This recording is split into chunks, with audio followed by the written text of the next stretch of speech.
Kementerian Keuangan rencananya akan menerapkan sebuah kebijakan baru, yaitu pengenaan pajak terhadap para pedagang-pedagang di aplikasi online. Kontroversi muncul, penolakan muncul di tengah masyarakat.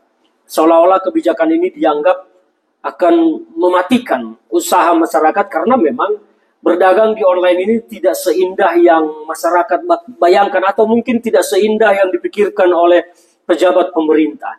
Kementerian Keuangan ini memang menjadi sebuah kementerian yang di sisi lain sangat memprihatinkan, tapi di sisi lain sebetulnya kita patut juga bangga terhadap Kementerian Keuangan. Mengapa memprihatinkan? Saya melihat strategi dari kementerian ini untuk menggenjot pendapatan negara hanya pajak. Pajak, pajak, pajak, dan pajak. Tidak mampu menciptakan sebuah terobosan baru bagaimana menciptakan pendapatan bagi negara, bagi APBN selain pajak. Nah, inilah persoalan. Maka gagasan untuk memajak para pedagang-pedagang online ini saya pikir perlu dikaji ulang.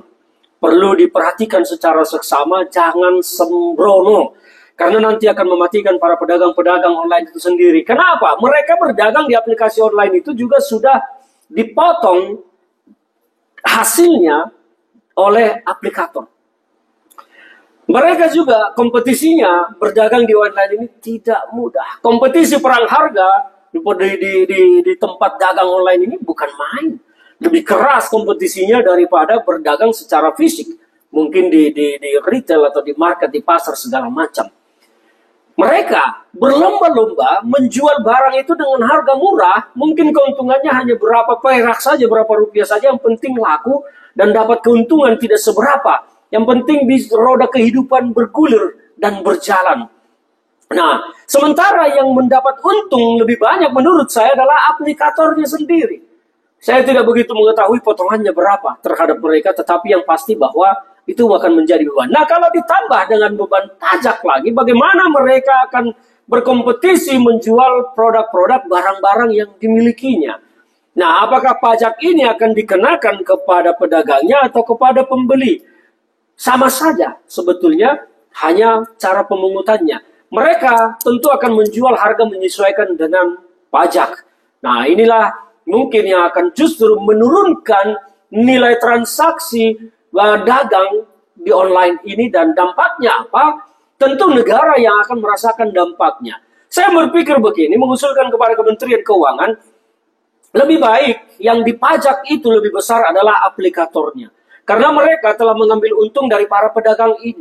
Mereka mendapat laba. Kalau kita melihat aplikator-aplikator ini kan semuanya katanya happy luar biasa mendapatkan keuntungan yang super jumbo. Nah, mungkin pemerintah bisa mengambil keuntungan dari sana saja, keuntungan pajak, meningkatkan besar pajak pungutan terhadap aplikator-aplikator pedagang online ini seperti TikTok, Shopee, Tokopedia, Blibli.com, apalagi lah semacam segalanya itu. Saya pikir pemerintah harus fokus kepada aplikatornya, jangan kepada pedagangnya. Pedagang ini, kalau saya perhatikan, mereka itu mati-matian bersaing untuk menjual produknya. Dan belum tentu satu hari itu bisa melakukan penjualan 1 juta, 2 juta, 3 juta. Kalau langsung harus dipajaki, apalagi yang dipajak nanti adalah PPh, pajak penghasilan. Wah, itu berat sekali buat mereka. Kalau PPN mungkin masih bisa dibebankan kepada pembeli, tetapi dampaknya nanti apa? Pembeli mungkin akan menahan diri untuk belanja di online ini. Nah, ini memang dilema-dilema dalam kehidupan kita ya. Karena harus dipikirkan caranya bagaimana supaya semuanya ini tidak menjadi mengganggu perputaran ekonomi di masyarakat kita.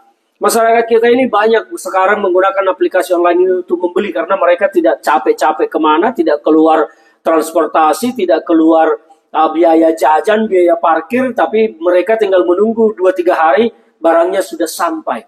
Nah, mungkin yang harus dipajak adalah aplikatornya. Ini adalah saran saya kepada pemerintah.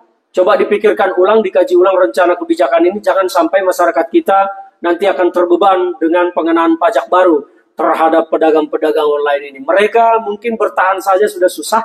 Jangan sampai karena tambahan pajak mereka malah bangkrut. Pasar-pasar sudah bangkrut, retail bangkrut, nanti online juga bangkrut, negara juga yang kesusahan. Ini adalah saran saya kepada pemerintah. Kaji ulang sebelum diputuskan, dilihat secara benar berapa omset mereka, berapa penjualan mereka. Saya sarankan tambahilah besar pajak kepada aplikatornya, karena mereka kalau kita melihat yang mendapat untung paling banyak dari semua ini.